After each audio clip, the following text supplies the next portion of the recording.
Have you ever had the same thought as me? There were a time when I would go to bed at night and I would ask myself, have I ever looked my son in the eyes today? Like, of course, we did talk, we played. I would help him when he asked me for help. But did I actually look him in the eyes when I had a conversation with him? Because I used to go to bed at night thinking about this question, and our conversations would feel so vague. And with this, I started to realize that yes, I am with him, but I'm not mentally present. Like, my son would be telling me a story, and I would be listening, I would be answering, but mentally, I would be planning maybe tomorrow's next schedule. Or while I was reading a book to him, I would read to him, but in my mind, I was thinking about all the things I still had to do tomorrow. And sometimes I would even replay previous conversations in my mind. Like, my mind would be everywhere except in the moment. Have you ever felt that way? Like, have you ever felt like you are physically there, but not mentally present? And if that is you, I want to share what helped me change that, because becoming a present mom when you have mental distractions, it doesn't come naturally. I took intentional steps, I made choices. It took self-discipline and honestly a lot of prayer. So in this episode, I want to take you into that journey. Welcome to our Peaceful Heart podcast. I am Julie, a wife and mom who have had my fair share of emotional, overwhelmed moments in my home, feeling anxious, tired, and sometimes just irritable. But once I started seeking God constantly in the overwhelm, I began to experience unshakable peace. And that's what this podcast is about. Learning to surrender our thoughts, our emotions, our overwhelm in everyday moments to God so we can walk in the peace He promises to those who seek Him. So grab something warm to sip on, settle in your favorite spot, and let's lean into Jesus and learn to walk in His peace right in your home, starting from this episode. My husband and I were laying in bed one night and he was staring at the wall. I asked him, "What are you thinking about?" And he said, "Nothing." I honestly thought he was lying. Like, how is it possible to think of nothing? Until I actually learned the truth. Yes, men have the ability to think of nothing. So this idea was popularized by marriage speaker Mark Gungor, if I'm saying that correctly, and he described men's brains like a series of boxes. One box for work, one for sport, one for family, and so forth, and then one empty box. So when men are stressed or tired, they may retreat to this nothing box, I think he called it, where they genuinely think about nothing important. So, men are capable of going to their nothing box and really thinking about nothing. They are capable of compartmentalizing in this way due to how their brains are wired. Now, we as women, our brains are wired completely different. And I'm not going to go into detail to how, but let me just say, we have the ability to multitask and emotionally process things more deeply. So due to how our brains work and how it's wired, it makes it very difficult to be in a state of nothing. Like, we cannot go to a nothing box because we do not have one. We are multitaskers, so we multitask everything. However, that doesn't mean that we cannot learn to quiet our minds and just to be in the moment. And that is what I had to teach myself and what I'm going to speak about today. And it truly takes a lot of discipline. So my guilt brought me to a place of really wanting to and learning to quiet my mind and to be present. I didn't want to just survive my days anymore because that's truly how I felt I was living. I didn't want to just get through my time with my kid while mentally organizing grocery lists and folding tomorrow's laundry in my head, I wanted to be present. And that desire and how I got there were guided by prayer and were shaped by discipline. So, if you are in a season where you constantly feel emotionally overwhelmed, mentally drained, overstimulated, or like you are always reacting instead of responding with peace, then I really want to invite you to my free workshop where I share the exact biblical steps that help me move from emotional overwhelm to becoming more peaceful and spirit-led in my home. I talk about the real reason so many wives and moms constantly feel overwhelmed, how to stop spiraling in frustration, how to take anxious thoughts captive before they consume your mind, and how to actually make time with God in the middle of a busy day, because those are the things that I struggled with and that the Lord has truly taught me on how to overcome them. So, this workshop is for the mom and wife who feels tired of surviving her days and wants to start experiencing more peace in her heart and in her home.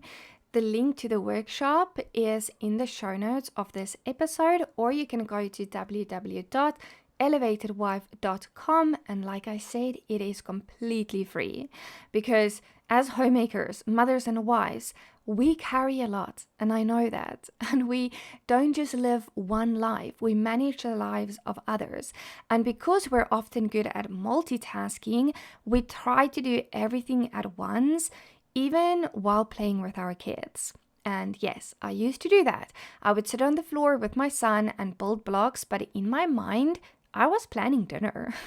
I would read a story to him, but mentally I was writing emails that I knew I needed to send. I was there with him, but I wasn't there, if you know what I mean. So I knew this is not how I wanted to live. And one of the very, very simple practical steps I took was returning to an old-fashioned method, and that is writing things down. I know, so simple, isn't it? If something pops into my head, I will write it down immediately or just type it on my phone. It's made a huge difference. Once I started writing things down or keeping notes on my phone, it kind of felt like that thought just completely left my mind, because now I knew I won't forget it, because it's written down.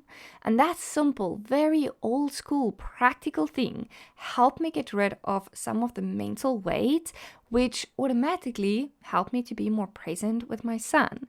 So since I am at home, I will rather write things down than to type it on my phone, because just for me personally, I don't like it if my son sees how much time I spend on my phone, and every time I pick up my phone, he feels like I'm interrupting us.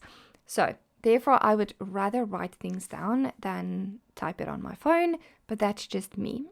Okay, another shift I had to make was being brutally honest with myself about my priorities. Because, yes, I know my son comes before homemaking. I think we all know that. But are we living out our belief systems, like our values? And again, I had to be honest with myself. I had to ask myself this question. And the honest answer were either not always or just plainly no. And it's hard to face the truth sometimes, but we have to. So I am naturally a task-orientated person. Like, I am very, very disciplined in getting my work done first and then playing afterwards. But for me, and in the season that I was in, it did not work well when being a mother and having a kid that only wants to play and only wants my time. So I had to flip that mindset. I had to discipline myself and say, first, I will fill his cup, meaning first I will play with him and then I'll do my tasks. So I started to use timers. And this is actually a tip I got from one of my friends, and shout out to her, Marteli, because it was truly a game changer for both me and my son. And I'm going to explain exactly why for me and why for him. So, for me, before I started playing with my son, I would set a timer. And during that time, I would give him my full attention. I will not check the time constantly. I will not glance at my phone to see what the time is, because I knew the timer would let me know when it was time to move on. So now my son again notices that I'm not constantly checking my phone like I used to.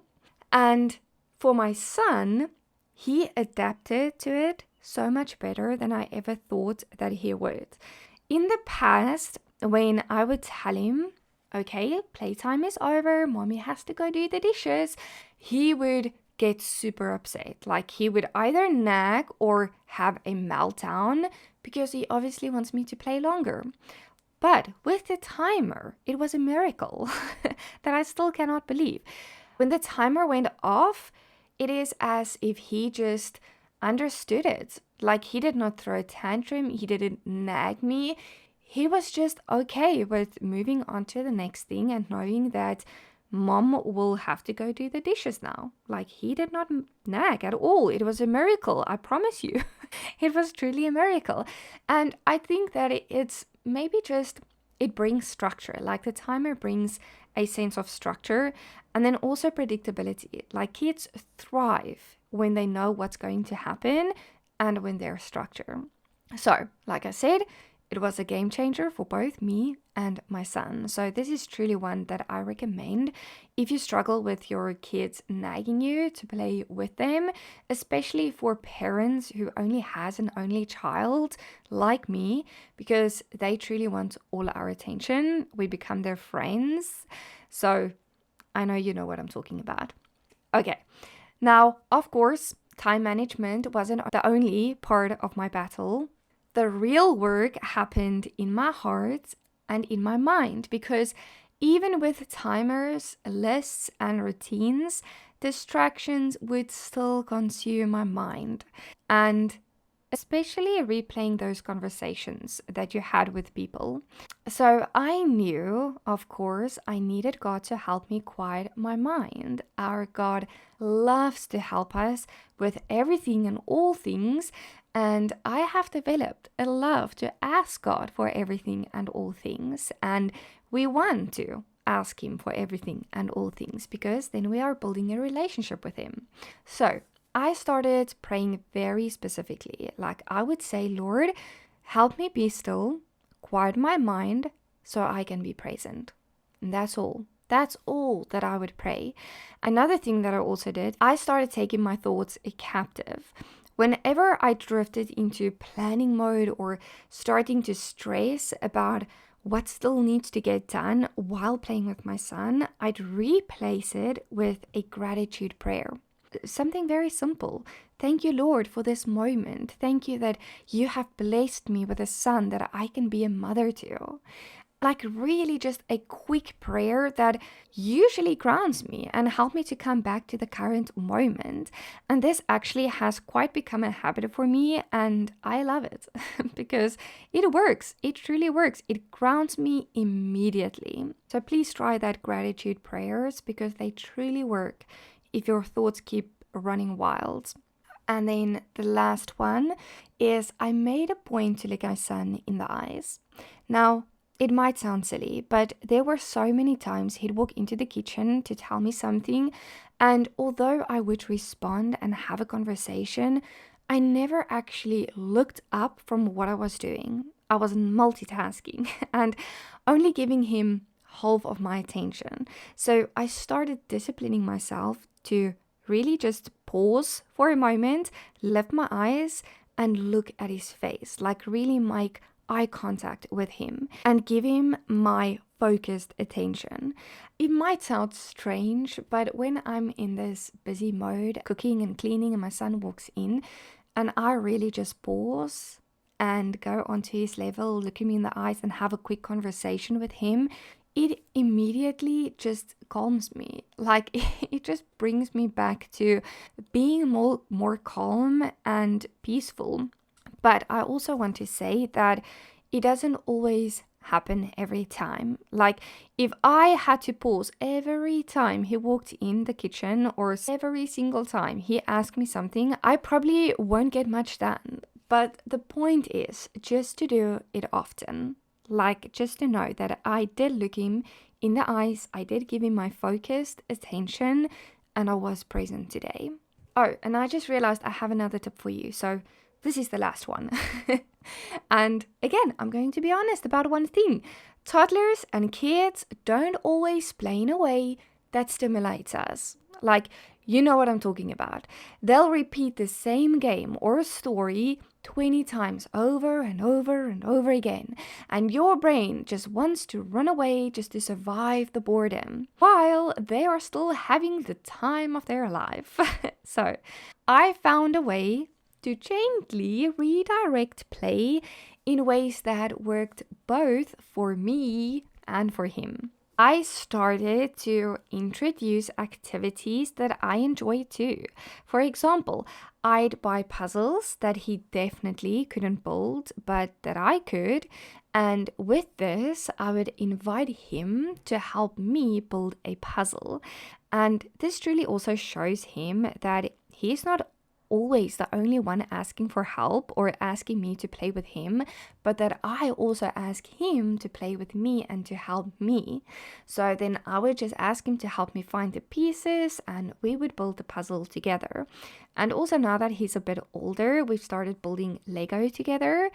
And he absolutely loves it. Like he will build his own thing and I will build my thing, but we will just sit together and talking while we are doing it. So again, it's just to be present and just a last reminder, it is truly okay to do things that you enjoy to do. And they can either help you or not if they don't want to, but it is truly okay to do things that brings you joy. So learning to be a present mom, it obviously didn't happen overnight. It took discipline to lay down distractions and even more discipline to surrender my thought life to God. But I can say this, the more I slowed down, the more I saw, and the more I prayed, and the more present I became, and the more peace I felt. And always remember, I am not perfect. I still get distracted. I still have days where I feel scattered, but I have learned how to come back to God in His peace much faster than it used to take me. And if you're in a season where you feel mentally overwhelmed, emotionally exhausted, or like you've lost your peace in motherhood and homemaking, then I really want to encourage you to join my free workshop. I share practical biblical steps that help me stop living in constant overwhelm and start becoming more peaceful and present in my home. I truly believe it will encourage you. You can find the link in the show notes of this episode or at www.elevatedwife.com.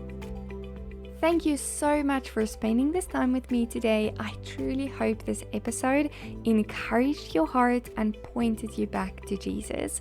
If this conversation blessed you, I would love for you to share it with another wife or mom who needs this encouragement today. And if you haven't already, I'd love for you to follow the podcast so you don't miss future episodes.